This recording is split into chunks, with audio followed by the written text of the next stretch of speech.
আসসালামু আলাইকুম, সবাইকে ঈদ মুবারক। এই হচ্ছে আমার সেই বিআই, যার কথা কিছুদিন আগেও আমি ফেসবুকে আলোচনা করেছিলাম ওনাকে নিয়ে। উনি হলো নিঃসন্তান, ওনার কোনো সন্তান নাই। এই যে ওনার বাড়িঘর, উনি একাই থাকে। ওনার স্ত্রী সন্তান কেউ নাই বললেই চলে। উনি এমনিতেও কোনো সন্তান নাই, সন্তান হতভাগা। ওনার জীবনে শুরু থেকে আজও পর্যন্ত দুঃখ।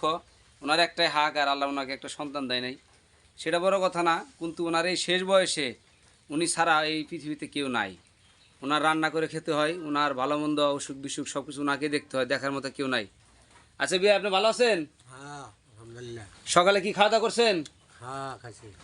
কে রান্না করছে? আমি নিজেই। আপনি নিজে রান্না করছেন? হুম, আচ্ছা, এই যে আপনি একা একা কষ্ট করেন, একাই ঘরে থাকেন, এটা হচ্ছে ওনার যে থাকার ঘর। দেখেন, উনি একদম সাদামাটা একটা মানুষ, ওনার কোনো ভিতরে কোনো অহংকার নাই। কিন্তু ওনার একটাই কষ্ট, আল্লাহ ওনাকে কোনো সন্তান দেয় নাই। তো সেটা বড় কথা না। আসলে আপনারা দেখেন, উনি খুবই একটা অতি সাধারণ একটা জীবনযাপন করে, সাধারণ একটা মানুষ। আপনার কিছু বলার আছে?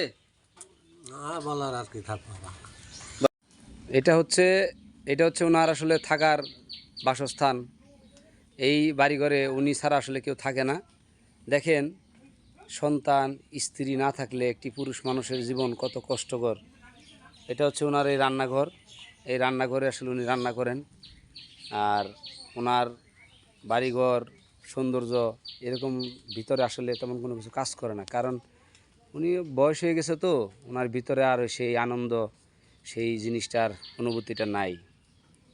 এখন ওনার একটাই কথা, আল্লাহ পাক যে কদিন বাঁচায় রাখছে, 5 ওয়াক্ত নামাজ পড়ে আল্লাহর কাছে ভালোভাবে যেন আমি বিদায় নিতে পারি। এই জন্যে ওনার আর তেমন কোনো চাহিদা নাই। এটা হচ্ছে ওনার থাকার ঘর। উনি একা এখানে থাকে, কোনো বিদ্যুৎ নাই, কিছু নাই। দেখতেই পারতেছেন, আসলে এই জীবনটা খুবই কষ্টের। উনি সারাটি জীবন একা একাই কাটিয়ে দিচ্ছে এইভাবে। তো সবাই ওনার জন্য দোয়া করবেন। ধন্যবাদ।